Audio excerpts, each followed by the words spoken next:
Maqaa Abbaa, maqaa Ilmaa, maqaa Hafuura Qulqulluu, sadan Waaqayyo tokko. Ameen. Waaqayyoon amanadhu, wanta gaarii ta'es hojjedhu.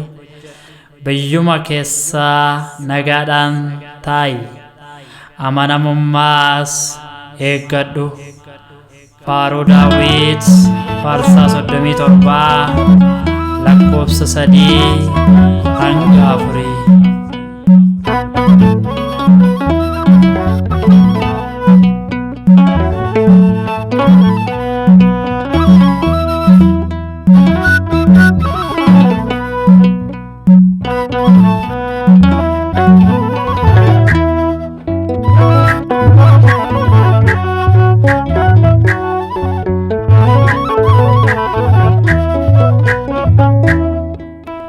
Namoota Waaqayyoon amanadha, waan gaarii hojjedha.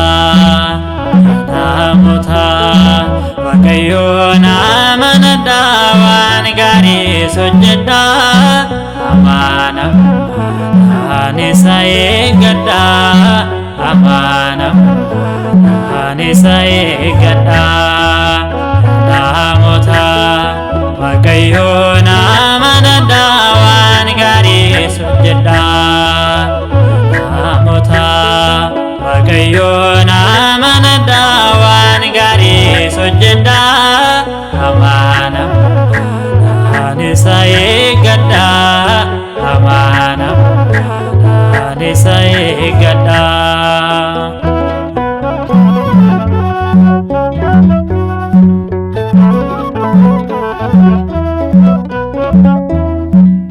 Karaa kee hundumaa isatti kennadhu, fuula Waaqaa duraa sodaadhaan jiraadhu. Inni akka doonsaaf karaa kee siif ibsa, waan gaarii siif kennee garaa kee si ibsa. Namoota Waaqayyoon amanadha, waan gaarii hojjedha.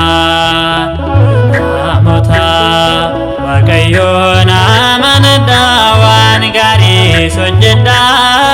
Amanamummaan isa eeggadha, amanamummaan isa eeggadha.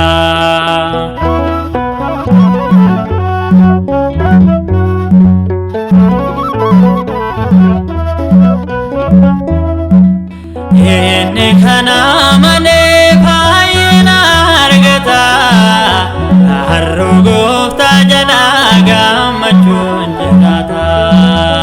Aduun isaan na'u yoomiyyuu lalisa, Gooftaadhaan eegama bara jireenya isaa. Namoota Waaqayyoon amanadha, waan gaarii hojjedha. Namoota Waaqayyoon amanadha, waan gaarii hojjedha. Amanamummaan isa eeggadha, amanamummaan isa eeggadha.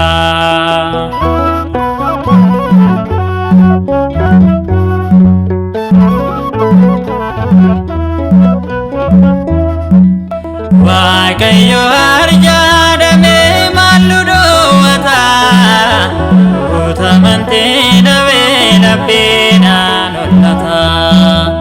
Akkuma jirrutti jabaannee haa dhaabbannu, dhaabbee raafamaadhaan faayinaan argannu. Namoota Waaqayyoon amanadha, waan gaarii hojjedha. Namoota Waaqayyoon amanadha, waan gaarii hojjedha. Amanamummaan isa eeggadha, amanamummaan isa eeggadha.